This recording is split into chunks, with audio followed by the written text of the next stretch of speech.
Thanks for joining us. This is OPOV Up Close and Personal. I am your host for the evening, Mike Sheely, and today we have the one and only Warren Lankford. How are you doing, sir? All right, we're doing fine. We're doing fine. We appreciate the invitation, and I'm happy to be here with you, sir. Most definitely, most definitely. So let's just start with just letting our viewers know who is Warren Lankford. Okay, I am a musician who has been an active part of the Atlanta live music scene since the mid 1980s. We've been at it here full time for a long time. Everything from playing live with bands to playing solo to playing in churches to playing for musical theater shows to being music director for musical theater shows from a live standpoint. Probably everything that can be done as a musician, I've done it. Uh, Along with live, I also run a recording studio out of my home, and I've been doing that for the past 11 years. So that's a summary of me.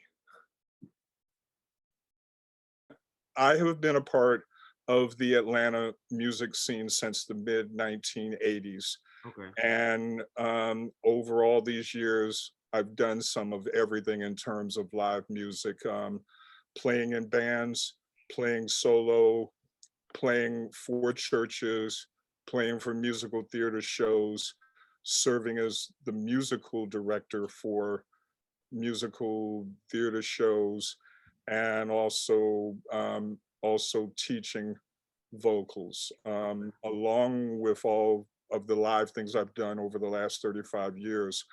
I also run a recording studio out of my home, and I have been doing that for about the last 11 years. Okay. All right. So tell us a little bit more about your recording studio. Okay, the recording studio I have again I've had it for the last 11 years, and I've been blessed to do a number of projects for independent artists, and we've been able to do everything in house as far as being able to record tracks, and in most cases with recording tracks, I arrange and basically play every part myself. I come up totally with the arrangements. In some cases, if the client wants to have a musician playing a solo or a solo instrument, a solo horn, or play a guitar, we're able to subcontract those musicians to come in. I also record all of their vocals and mix the final recording. The only thing I don't do is mastering. Mastering is quite a specialty, and I trust it to the experts, and I have a really good mastering engineer that I use. Okay. All right. So tell us a little bit more about your company, Lankford Music, besides O- the recording studio. What Okay, other services? all right. My company, Langford Music, I treat it as a full service company as far as being able to provide services in different areas of music for clients. I mean, certainly number one is the services that I provide in producing recordings. That's number one on the list. If you need a live band assembled, um, you can also get that done through my company as far as my securing quality musicians for your needs, and I would pretty much serve as the musical director. Um, Same thing in the case of musical theater.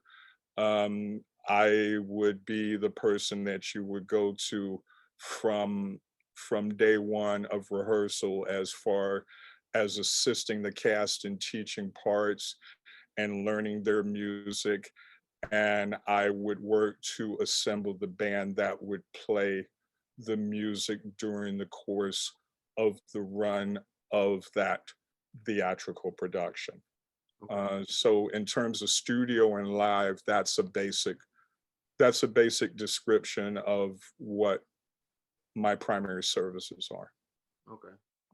All right.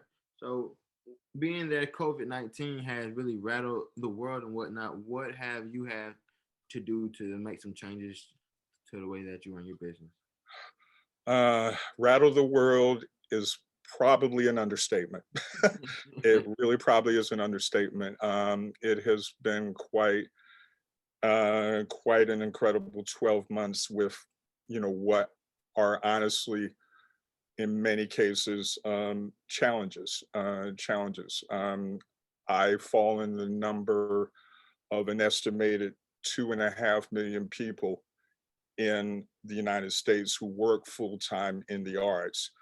And all of us were drastically affected from day one in mid March of last year when COVID restrictions started kicking in. Because basically, especially for many people whose primary livelihood was performing live, they were they were immediately put out of work. Um, I mean, when you consider the fact that that we're going on 11 months of no Broadway, that one category alone is monstrous because that affects so many people who made their living doing that. And even we're not talking necessarily just Broadway itself. We're talking about so many touring versions of famous shows that would normally travel the country that were completely shut down. Right. Um, so for me, because live performances were a large chunk of my livelihood, it had a drastic effect. I mean, when day one hit, that was 2.5 months of work that instantly disappeared. Mm. So it was definitely a struggle at the beginning, and it was just a lot to work through. There was in the early months there was thankfully one case where one of the churches that I work with made a very huge effort to help as far as helping me keep my head above water. You know, going about a going about a couple of months um, trying to maintaining my full salary until they just couldn't do it anymore.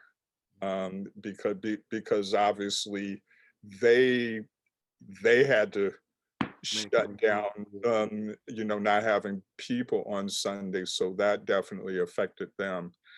And what remains one of the painful ironies for me personally from this last year was that the shutdowns happened uh, basically within a week of my getting going with excellent management. Literally within a week, things are things are gearing up. They're laying a wonderful foundation, and then boom. All right. Um, this year would have been much harder for me without that management. The management team of folks with Jay Roberts management has been a tremendous help as far as really working hard, trying to find things, trying to work on opportunities for me, even when many of the avenues they had were obviously affected by the shutdown as well. Right. Yeah, this year would have been very difficult without them. It's been a challenge, but But here we are in mid-February of 21, and I seem to still be here. All right. So, what are some of the things that you've been doing to adapt to what's going on now? Like, how are you getting your music out? The biggest thing when so much of your stuff is live, it's like, okay, how do you find other ways other ways to try and connect with people when people generally consider it not safe to come to a live show, and reasonably so. Within that first month, thanks to the help of my people at J. Roberts, we began to put together and started at the end of last March doing Facebook live broadcasts twice a month. All right. And we have continued that all the way up until now with our next one coming this Sunday evening to celebrate Valentine's Day. That it has been a very valuable thing for me, more than I can really put into words, because at least there was some method of being able to connect with people, and it's meant a lot. You know, that's the big thing that has kept me going, as far as feeling like I'm not, disappearing. I still have this opportunity to connect and share with people. And along with that, right now, just continuing to make recording adjustments so I can get to the point of doing more work remotely. All right.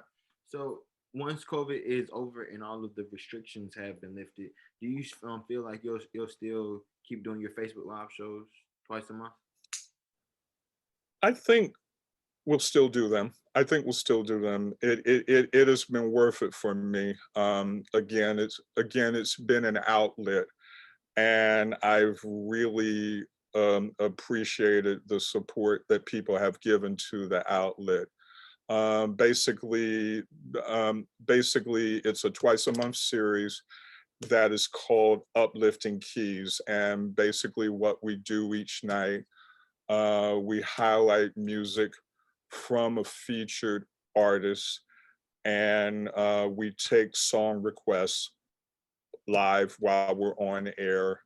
And if folks ask for something, I play it for them. Okay. And it's been a very unique experience, and it seems to have worked out well. When I do requests, I leave it kind of wide open. If What's been your if, best if request so far? What's been your favorite?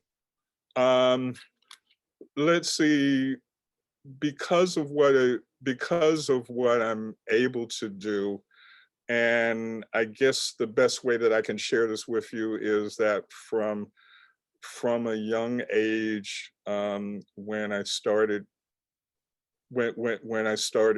figuring out how to pick up songs on the radio, um, for some strange reason, they just stay in my head. Okay. That's a it. I don't know if I've ever been able to come up with an explanation for how it happens, and it just happens. Doing the shows, probably the most fun thing for me is when a viewer gives me a challenge. Okay. I appreciate the challenge, because there's so much different music that I love, and stuff that you hear very often, or songs that are popular with a lot of people. So it's easy to pull them up and play them. But every once in a while, somebody pulls up something, and I gotta take a minute to dig in the brain for it. And so far, in on challenges, so far, in at least 4 out of 5 cases, I'm usually able to find it. So Okay. I've liked that a lot. It's been Okay. fun. So, do you have any of your music on like the digital streaming platforms where people can reach you? Oh yes, yes. Okay. I mean, along with the different types of work I do, I have 3 recorded projects of my own. Okay. My debut recording came out in 2014. Okay. I did a 4-song Christmas release in 2016, and I did a 6-song EP in 2019. And and before the end of April, there will be new music coming out. Okay.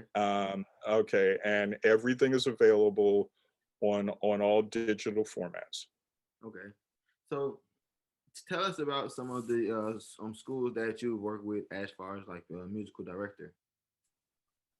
Okay, the shows I mean the shows I've done, it's been a variety, and well, let me not make the mistake of forgetting this. I mean, along with professional shows, Mm. a long list and a long history of 18 years with the musical theater program at Tri-Cities High School in East Point, All right. Georgia. And and just in those 18 years alone, a monstrous list of things. Once on This Island, Scott Joplin's opera Treemonisha, The Wiz. Tri-Cities was the first high school to ever do the Color Purple musical.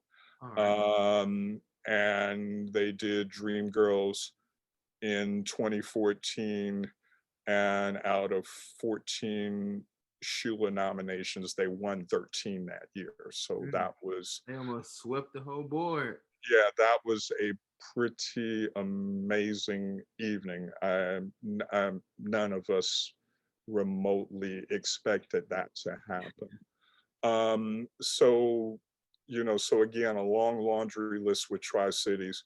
On the professional theater side, recently I've been part of productions of In the Heights, Memphis, and 3 years ago I was part of the orchestra for Mamma Mia. Okay. All right. Yeah, so Oh, so, what do you prefer best? Do you like playing live music or do you like studio recording? my first love ever since I was a student has been the process of making a record. Okay. And I mean, that's been my first love. I mean, when I was a teenager, I was one of the ones that really valued the importance of turning the cup, turning the cover over and getting to know all those names on the back, Right. because I learned quickly that no matter how great the artist was in front, when you talk about that whole thing you enjoyed, it was those folks on the back that made it happen.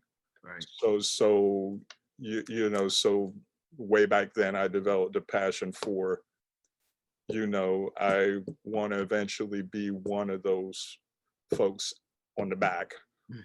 or I wanted to be a person that helped to organize those folks on the back. Okay. So definitely recording, um, first love without question. Okay. So, if you had any advice for like a aspiring musician, what would you give them based off of what you've gone through with your journey? Okay, from my experience, um, um, and I guess we would need to leave out the aberration that this last year has been for all of us. Right. But leaving that out, and wanting to pursue this under normal circumstances, um, you know, there are very few things that go above the fact that you definitely don't need to be doing this unless you love it. You absolutely better love it and be willing to give your best to it. I mean, to really do this well, you can't you have to be committed uh, beyond just a hobby. Um, you have to be committed. You have to be focused, and you can't half step at trying to be the best you can be. You can't half step at that at all, ever. Okay. All right. So based off of your experiences with music, what have been some lessons that you've had to go through on your journey that have made you stronger? Okay. Lessons. Lessons. It's This is a journey that will sometimes humble you very quickly. Right. Without question. I feel I feel thankful personally that I've never I've never had an attitude of overly believing that I was the hottest thing since sliced bread. I've never been one of those type of people. I always just give the best of what I can give in a professional way. Um, the hard lessons come with the job that you wanted to get and it doesn't end up happening. Those are very humbling experiences. You find yourself maybe sometimes looking at, okay, could I have done something different? Could I have done it a different way? But an interesting part of sometimes learning with the no's is the chance that down the road there's something a little bit better, and you realize that sometimes the no's happen for your good. Mm. You actually realize that. I mean, I've had at least one or two engagements that I was disappointed about getting, and then found out from other people that the thing I didn't get turned out to be a big time mess in some way. Mm.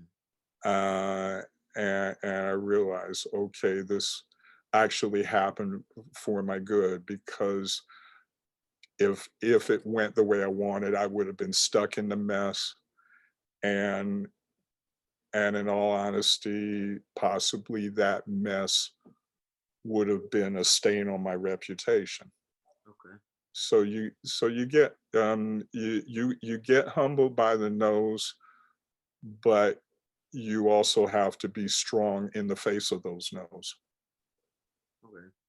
So where do you see yourself going for the future after the pandemic? Okay, the future, definitely expanding things as far as doing more production work. The big thing about the the technical upgrades that I'm going through right now, it's about the process of trying to open myself to get more recognized in this area of remote recording. Obviously, with the last year, remote recording has been more vital, and the technological advancements within the last 5 years have been astronomical. Mm. I just haven't been in the position to keep up with it and be in the loop. But we're thankful about being blessed to be close to being in that position, Okay. that within the next month or so, we'll be able to move hard in that area. Okay.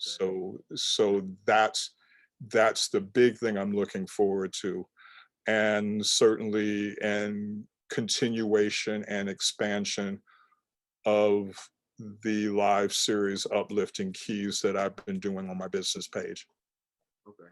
So those are the big outlooks for the future. And again, it's been a rough year, but a lot of good folks have helped me to get through, and it's pretty cool to feel like there's some light ahead. It really is.